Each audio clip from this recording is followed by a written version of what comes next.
Welcome to part 3 of our series, where we delve into the key figures behind the tragedy that has shaped our current global landscape. Please, buckle up as we embark on this revealing journey. Many seek to understand the origins of Freemasonry. Many researchers and historians have debated the origins of Freemasonry regarding when and where it began. Some believe it originated in the 14th century, others say it appeared during the Crusades, and some claim it emerged alongside the construction of the purported Temple of Solomon.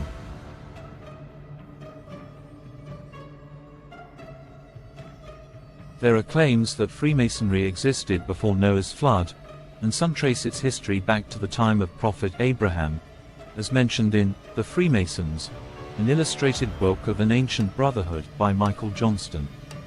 Additionally, Masonic authors like Pat Morgan in his book Secrets of the Freemasons, and John Hamill and Robert Gilbert in their book The Masonic Movement, a celebration of the craft, suggest it is an extension of an extinct military organization known as Knights Templar, which appeared at the end of the First Crusade, 1095-1099, in the Middle East.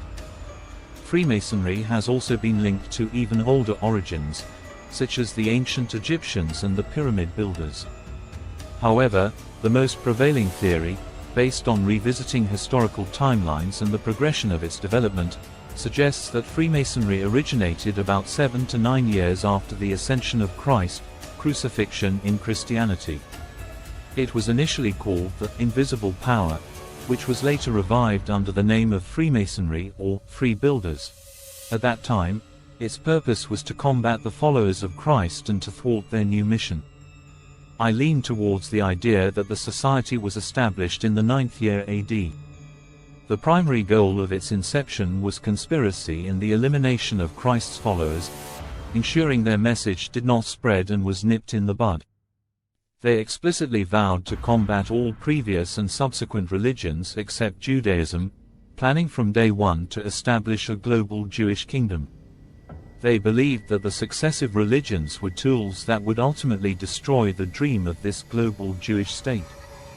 However, its origins have always been shrouded in mystery, with various stories and claims about its purposes and historical timelines. I believe the mystery surrounding it is deliberate by its leaders, adding a mythical touch to it as a secular, non-religious movement. The Freemason Society was established in 2 stages.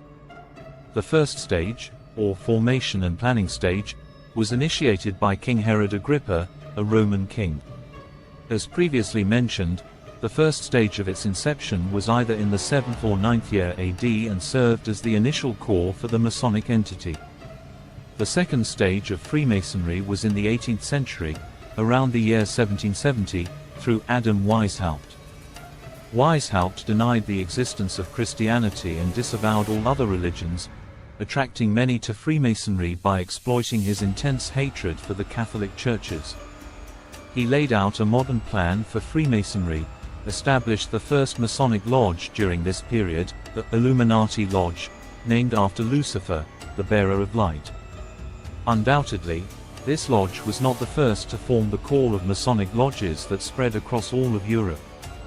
It is well known that the Mother Lodge, established in Scotland by the Knights Templar in the mid-15th century, was the structure from which the wave of Masonic lodges, strongly linked with the European revolutions and Protestant movements, began to spread throughout Europe at that time.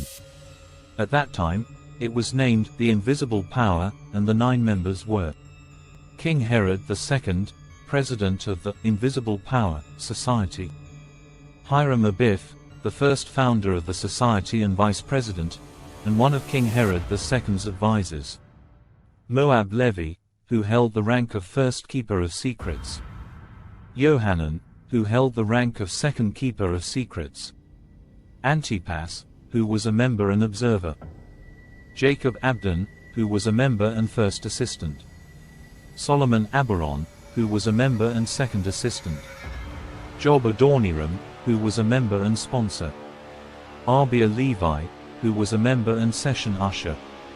Hiram Abiff was an advisor in King Herod's royal court and one of the main reasons for the secret Masonic movement, a Jew who harbored hatred towards any race or ethnicity other than Jewish. Hiram deceived his king by exploiting King Herod II's hatred for Christians. On this point, Hiram shamelessly stated, "When I saw that the followers of the deceiver Jesus were multiplying and striving to mislead the Jewish people with their teachings, I presented myself before my lord Herod and said to him, 'My lord the king, it has been confirmed to your majesty and the nobility that this deceiver Jesus has, with his acts and misleading teachings, won over many hearts of your Jewish people, and it appears that his followers are growing day by day. Seeing that there is no hope of a force to counteract this hidden force except by creating a similar secretive force, I see it fitting to establish a society with greater power than it, encompassing the threatened Jewish power against this hidden force, and to ensure that no one outside of those chosen by your majesty knows of its creation or existence.' These 9 members, after discovering their mutual intense disdain for Christianity, convened in one of King Herod II's palaces where they created the initial seed of the invisible power, which aimed to dominate and eventually extinguish the Christian faith by any means necessary and in any form they could follow to achieve these goals. They named the meeting place, the Temple, in homage to Solomon's Temple, and established their constitution and created a code of conduct and a special oath as Freemasons. They also introduced Masonic degrees for the first time as follows. The Guide, assigned degree 7. The Wise, assigned degree 9. The Conqueror, assigned degree 12. The Scholar, assigned degree 15. The Prudent, assigned degree 18. The Preacher, assigned degree 21. The Junior Master, assigned degree 24. The Younger Philosopher, assigned degree 27. The Holy, assigned degree 30. The Cross, assigned degree 31. The Grand Engineer, assigned degree 32. 12. The Living Dead, assigned degree 33. To ensure the secrecy of this society and their knowledge that this society, the hidden power, was concealing many goals that would have an impact among people. These 9 swore a terrifying oath to ensure that the secret would not be disclosed among them. And this oath is the original Masonic oath. I, name, swear by God, the Torah, and my honor that, as a member of the 9 founding members of the Society of the Hidden Power, I pledge never to betray my brethren or act in any way that harms any of them or adversely affects the decisions and objectives of this society. I commit to follow its principles and to fully execute everything we, the 9, decide upon with complete obedience, precision, control, zeal, and integrity.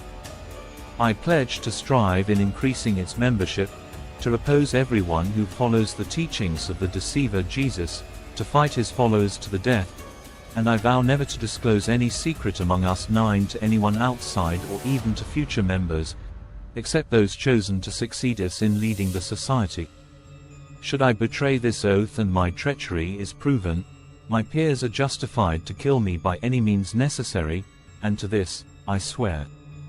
And all 9 members agreed to secretly invite others to join this hidden power, and to be very cautious with this invitation so as not to expose the secret. They set strict conditions for anyone to join them. The most important of these conditions was loyalty to Judaism and being of pure Jewish descent.